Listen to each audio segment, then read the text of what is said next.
NSUA जिंदाबाद जिंदाबाद जिंदाबाद NSUA जिंदाबाद जिंदाबाद जिंदाबाद ब्लैक प्रशासन होश में आओ होश में आओ होश में आओ ब्लैक प्रशासन होश में आओ होश में आओ होश में आओ होश में तुमको आना होगा आना। नमस्कार, मैं हूं दीपेश प्रजापति और आप देख रहे हैं डीएसपी न्यूज। मैं इस समय पीजी कॉलेज पर हूं और यहां पर एनएसयूआई के जो कार्यकर्ता हैं यहाँ आप देख सकते हैं, यहाँ पर धरना दे रहे हैं।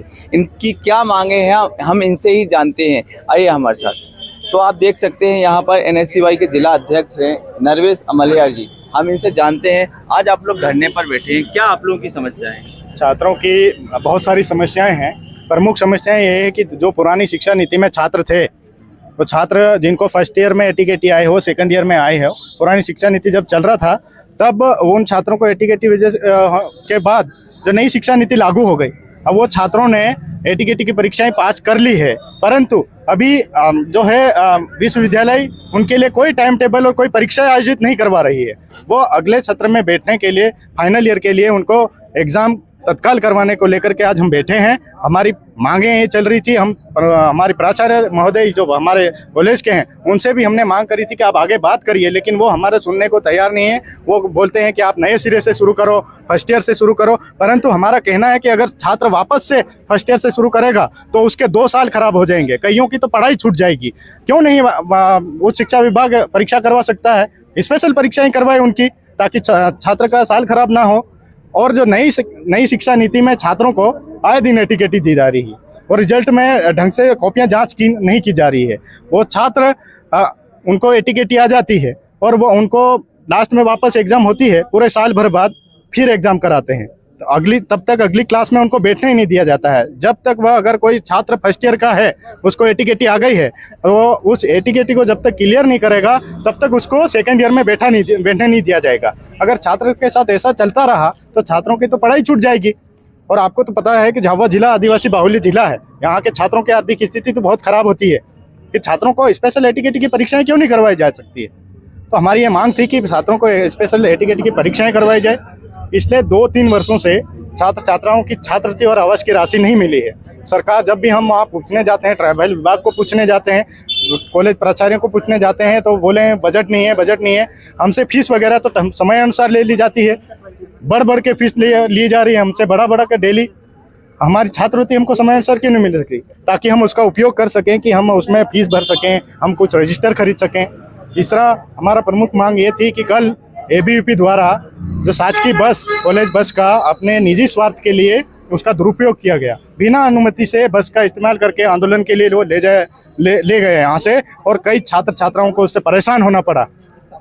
बिना अनुमति के अपने स्वार्थ के लिए बस का उपयोग करना, शासकीय संपत्ति का उपयोग करना, उस पर हमारी मांग है कि उन एबीवीपी पदाधिकारी और कार्यकर्ताओं पर कार्रवाई हो, तत्काल एफआईआर होकर के उनको कार्रवाई की जाए। आपकी प्रशासनिक तौर पर बात हुई है, एसडीएम साहब, तहसीलदार साहब भी यहाँ पर पहुँचे थे, आप लोगों ने ज्ञापन दिया है, क्या आश्वासन मिला है? उन्होंने कहा है कि हम आपकी मांगों को जल्द उच्च शिक्षा विभाग को भेज देंगे अभी, और हम उनसे बात भी करेंगे कि आप लोगों की जो मांगे हैं उन पे तत्काल निराकरण हो, और आप लोगों को जो ओल्ड पुरानी शिक्षा नीति जो है उनकी परीक्षाएं जल्द से जल्द आयोजित की जाए, और जो एटीकेटी नई शिक्षा नीति में एटीकेटी की जो प्रक्रियाएं हैं उसमें कुछ बदलाव किए जाए, ताकि छात्रों को जो है बीच में स्पेशल एटीकेटी की परीक्षाएं करवाई जाए। ज्ञापन दिया है, इससे आप लोग संतुष्ट?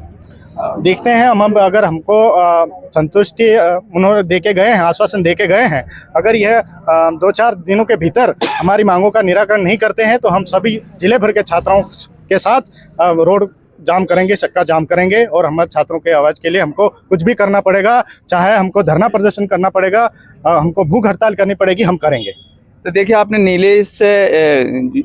जो एनएसयूआई के जिला अध्यक्ष हैं नरवेश अमलियार जी, आपने इनको सुना। इनका कहना है कि झाबुआ आदिवासी बाहुल्य जिला है, यहाँ पर जो विद्यार्थी हैं उनसे अवैध वसूली फीस भी वसूलते हैं, लेकिन ऐसा नहीं होना चाहिए। हमारे साथ और भी नीलेश गणामा जी भी हैं, हम इनसे भी चर्चा करते हैं। आप लोग धरने पर हैं, क्या क्या मांगे हैं आप लोग? हमारी मुख्य चार मांगे थी। एक प्रकार से मेन सबसे बड़ी मांग हमारी ये थी कि जो होल्ड में पुरानी शिक्षा पद्धति में जो विद्यार्थी ने सेकेंड ईयर और फर्स्ट ईयर में एग्ज़ाम लिखी थी, वो आज उन्होंने पास आउट कर लिया।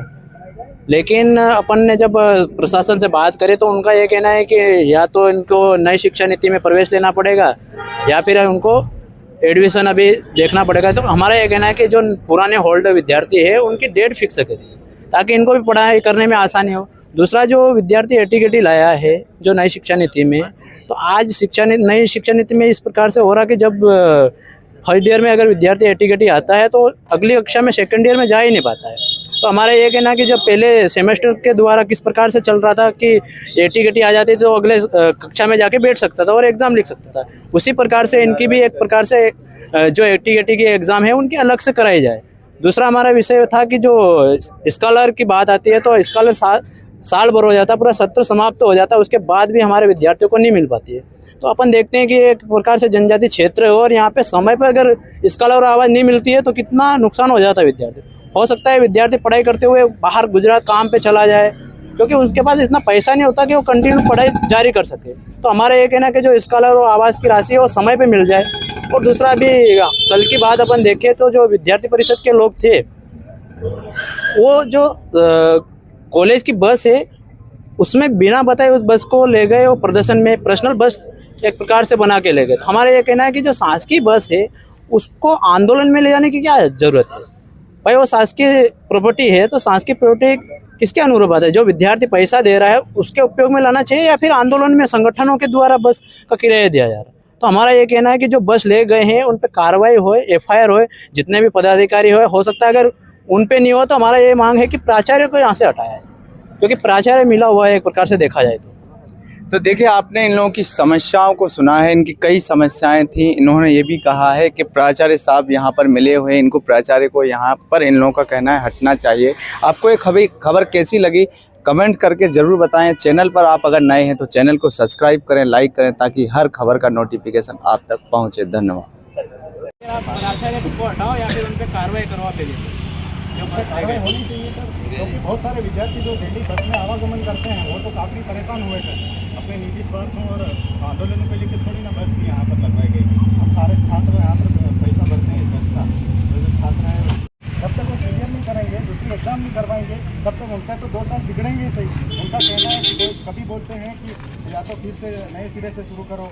अब नए सिरे से कैसे शुरू करेंगे? 2 साल हो गए उनको।